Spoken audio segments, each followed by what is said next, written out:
Assalamualaikum warahmatullahi wabarakatuh. Jumpa kembali di channel Tukang Upi. Kali ini masih tentang trigonometri, tapi kali ini saya mau bahas tentang sudut berelasi.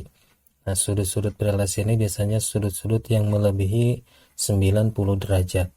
Nah, sebelumnya kita sudah pernah belajar ya cara menentukan sudut-sudut istimewa 0 derajat, 30 derajat, 45, 60, 90. Nah, sekarang kita akan belajar tentang sudut-sudut berelasi.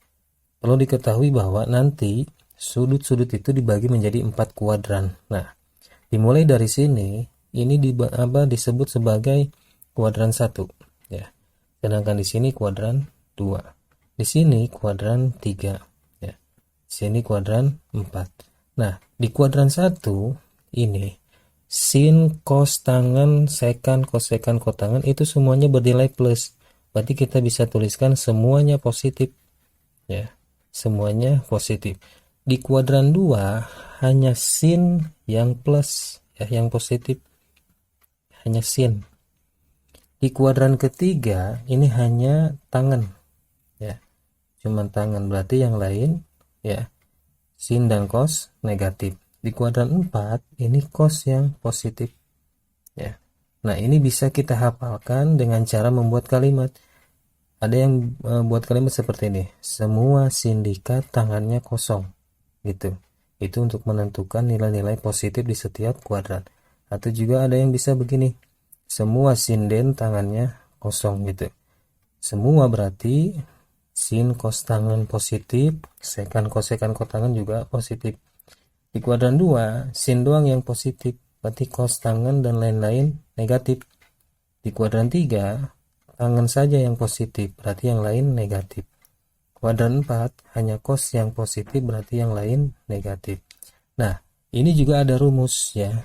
Jika di kuadran 2 itu, karena sudah melebihi 90 derajat, maka rumusnya 180 derajat dikurangi alfa. Untuk di kuadran 3, dia kan sudah melebihi 180 derajat, berarti dia 180 derajat ditambah alfa. Gitu. Di kuadran 4, 360 derajat dikurangi alfa. Alfa ini nanti sudut-sudut nih. Jadi sudut-sudut yang sudah melebihi 90 derajat ini akan kembali lagi ke sudut-sudut istimewa ini nilainya.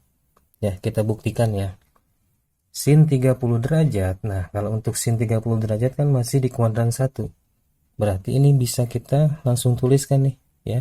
Sin 30 sama dengan setengah. Ya.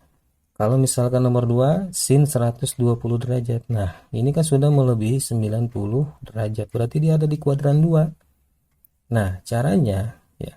Ini lihat 180 derajat dikurangi alfa. Alfanya ini nih, 120 derajat. Berarti sin 120 itu juga sama dengan sin 60 derajat. Karena 180 dikurangi 120. Sin 60 berapa? Ya, sin 60 itu setengah akar 3. Di kuadran 2, sin itu kan positif, berarti ya udah dia positif. Gitu.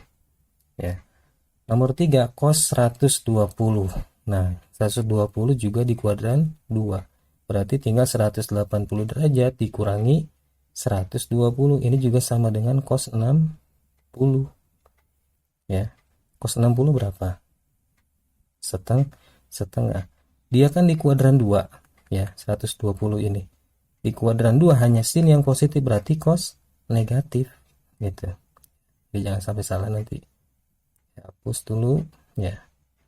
Nah, kalau misalkan sin positif, kalau cos di kuadran 2 negatif. Lanjut ke contoh soal nomor 4. Cos 210. Nah, ini sudah melebihi 180. Berarti cos 210 ini 180 ditambah berapa? Supaya jadi 210. Berarti kan ditambah 30 kan? Berarti cos 30 derajat. Gitu. Sama dengan berapa cos 30? Setengah akar 3. Di kuadran 3 kan dia. Di kuadran 3 hanya tangan yang positif sedangkan cos negatif, berarti ini hasilnya min setengah akar 3 gitu ya. Lanjut ke soal nomor 5. Tangan 210 derajat. Sama seperti ini tadi, karena dia ada di kuadran ketiga, 180 ditambah berapa supaya jadi 210, maka ditambah 30. Tangan 30 derajat. Berapa tangan 30 derajat? Sepertiga akar 3. Di kuadran 3 tangan itu positif, berarti udah ini hasilnya gitu. Lanjut nomor 6 ya.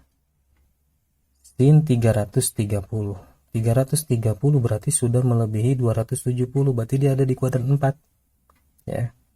Nah, berarti di kuadran 4 360 dikurang 330 berapa?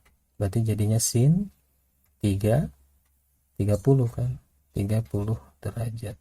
Sin 30 setengah. Sin di kuadran 4 itu negatif karena hanya cos yang positif, berarti ini negatif gitu. Lanjut, sin 420. Nah, sin 420 ini sudah melebihi satu putaran. Dari sini ke sini dia sudah nambah lagi. Nah, berarti nanti rumusnya kalau dia sudah melebihi 360 maka dia ditambah ya, bukan dikurang. Berarti 360 derajat ditambah berapa? Jadi 420 ditambah berapa? Ditambah 60, maka sin 60 gitu. Sin 60 berapa? Lihat di sini, setengah akar 3. Kan dia di kuadran 1 lagi, semua plus, berarti dia udah positif gitu ya. Jadi inilah gunanya rumus-rumus atau pembagian kuadran ini untuk menentukan nilai-nilai sudut sampai 360 derajat. Yang penting ini nih kamu kuasai nanti ya, sudut